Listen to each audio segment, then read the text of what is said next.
बिस्मिल्लाहिर्रहमानिर्रहीम। Retroviruses RNA tumour viruses को देख रहे थे डिटेल में। कल हमने देखा एड्स को और आज हम देखते हैं हेपेटाइटिस। हेपेटाइटिस नाम से ही इसका मतलब वाज़ेह है कि लीवर की इन्फ्लेमेशन ऑफ लीवर, हेपा हम लीवर को बोलते हैं, और ITIS ये इन्फ्लेमेशन के लिए, डैमेज के लिए लफ्ज़ इस्तेमाल किया जाता है। तो hepatitis inflammation of liver, cirrhosis of liver. इसकी वजूहात की अगर बात करें तो इसकी वजूहात हैं अमूमन वायरल इन्फेक्शंस हैं। इसके अलावा ड्रग्स, टॉक्सिक मटेरियल भी इसकी वजह बन सकता है। ये एशिया, फ़िलिपाइंस, ये बहुत ज़्यादा फैलने वाली बीमारी है और पाकिस्तान में भी हर आने वाले लम्हे में इसके पेशेंट्स बढ़ रहे हैं। तो वायरस की, चूँकि वायरल डिज़ीज़ है तो डिफरेंट वायरसेस हैं, तकरीबन 6-7 टाइप्स के ये हेपेटाइटिस हैं। डिफरेंट वायरसेस ये डिज़ीज़ पैदा करते हैं। तो इसमें हम देखते हैं सबसे पहले इसकी जनरल सिम्पटम्स, जॉन्डिस, पीलिया हो जाना, स्किन और आइज़ और ये येलो हो जाना, एब्डोमिनल पेन इसकी कैरेक्टरिस्टिक सिम्पटम है। इसके बाद लिवर इनलार्जमेंट, क्योंकि ये लीवर की सोजिश है। जब किसी चीज़ में सोजिश आती है तो उसके साइज़ में इजाफ़ा होना शुरू हो जाता है, इनलार्जमेंट। तो लीवर इनलार्ज होना शुरू हो जाता है। फटीग और मसल और फीवर भी बाज़ औक़ात हो सकता है। अब ये डिफरेंट किस्म के हेपेटाइटिस हैं। सबसे पहले हेपेटाइटिस ए, इसको हम कहते हैं इन्फेक्शियस हेपेटाइटिस। अमूमन ये जिस वायरस से फैलता है HAV का उसको बोलते हैं हेपेटाइटिस ए वायरस, और ये नॉन इन्वेलप्ड है, इसलिए ये लेस विरुलेंट है। माइल्ड, शॉर्ट टर्म या लेस विरुलेंट है। अमूमन जो पेशेंट होते हैं हेपेटाइटिस ए के, उनके जो फीसेस हैं, यानी उनके जो ये वेस्ट मटेरियल है, अनडाइजेस्टेड फूड मैटर जो होता है उनका, उससे कांटेक्ट में ये या उससे आगे ये फैल सकता है। उसके बाद इसकी वैक्सीन मौजूद है, ये इतना ख़तरनाक भी नहीं है। हेपेटाइटिस बी, ये सबसे ज़्यादा ख़तरनाक हेपेटाइटिस की किस्म है। इसको हम सीरम हेपेटाइटिस भी बोलते हैं, क्योंकि ये सीरम से फैलता है, यानी ब्लड के अंदर जो चीज़, ब्लड में सीरम मौजूद है, बॉडी फ्लूइड्स, तो उससे ये फैलता है, इसलिए इसको सीरम हेपेटाइटिस का नाम भी देते हैं। ये HBV हेपेटाइटिस बी वायरस, और ये DNA वायरस है, उससे ये फैलता है।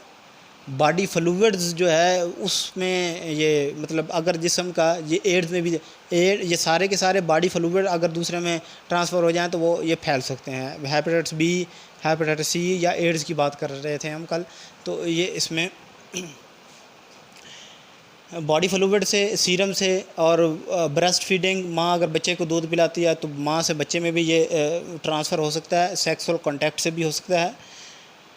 इसकी अलामात तकरीबन वही वाली हैं: फटीग, लॉस ऑफ एपिटाइट, भूख का कम हो जाना, एब्डोमिनल पेन रहना, लिवर इनलार्जमेंट हो जाना, फटीग का रहना, ये इसकी अमूमन। इसकी वैक्सीन मौजूद है।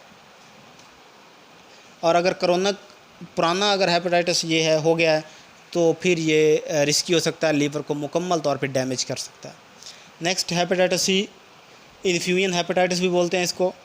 Non A non B hepatitis है, यानी A भी नहीं है, B भी नहीं है, इसलिए इसको non A non B hepatitis का नाम देते हैं। वायरस इसका है HCV hepatitis C virus, RNA virus है और इन्वेलप्ड वायरस है, इसलिए ये भी ख़तरनाक है, लेकिन B से लेस विरुलेंट है।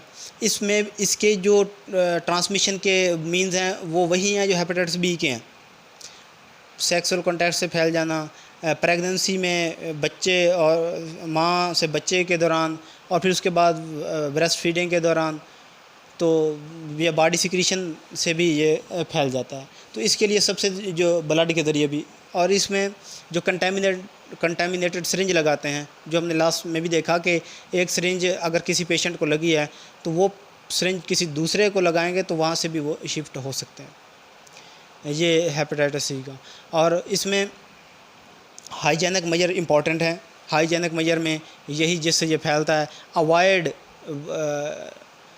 ऑल दोज एक्टिविटीज़ जिसमें सीरम का दूसरे बॉडी के अंदर जाने का ख़दशा हो, और इसकी वैक्सीन अवेलेबल नहीं है, इसलिए ये और भी ज़्यादा ख़तरनाक है। उसके बाद हेपेटाइटिस डी, ये डेल्टा वायरस उससे फैलता है, और hepatitis E, HIV hepatitis E virus, ये अमूमन इन्फेक्टेड जो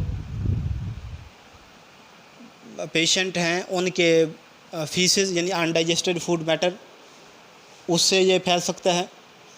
और हेपेटाइटिस F एंड G, ये अभी अनआइडेंटिफाइड वायरसेस हैं, ये आइडेंटिफाई अभी होंगे, अभी इस पे इतना काम नहीं हुआ, उनसे ये फैलता है। हेपेटाइटिस ई, ये इसके फैलाव में पिग का रोल भी हो सकता है, पिग से भी ये दूसरे ह्यूमन बीइंग को ये फैल सकता है। अब इसमें जो कॉमन बात तमाम इसमें थी वो हेपेटाइटिस बी की वैक्सीन का अवेलेबल होना। बाकी किसी की अभी वैक्सीन वो डेवलप नहीं है, और उसकी भी एक रीज़न ये होती है कि वैक्सीन उसकी होती है जिस वायरस का पता हो कि ये वायरस आएगा। एक वायरस हमारी बॉडी में, वैक्सीन बेसिकली तो कमज़ोर जरासीम होते हैं, वीक जर्म्स होते हैं, हमारी बॉडी में आते हैं, हमारा बॉडी इम्यून सिस्टम उनको रिकॉग्नाइज करता है कि इस किस्म के हैं, उनके ख़िलाफ़ एंटीबॉडीज़ बनती हैं, क्योंकि एंटीबॉडीज़ उन्हीं के ख़िलाफ़ बनी थी। अब जब सही वाले आते हैं वायरसेस तो वो उनको रिकॉग्नाइज करके फ़ौरी उसको मार देते हैं।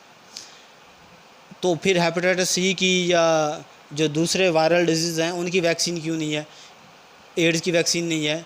उसका मसला ये है कि जब वायरस जाता है तो जिस्म ने उसके ख़िलाफ़ अगर कमज़ोर जर्म को दाखिल कर दिया जाए, जिस्म एंटीबॉडीज़ तो बना लेगा उनके ख़िलाफ़ कि ये वाला पैथोजन आएगा तो हम उसको कम्बैट करेंगे, उसको किल करेंगे।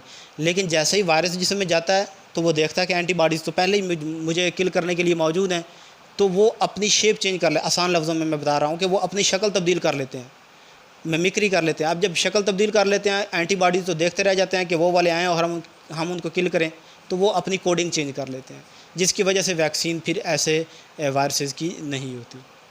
और इसका सिर्फ एक ही बचाव का हल है, hygienic measure, avoid all those things which are helpful in carrying in transmission of virus from one person to other.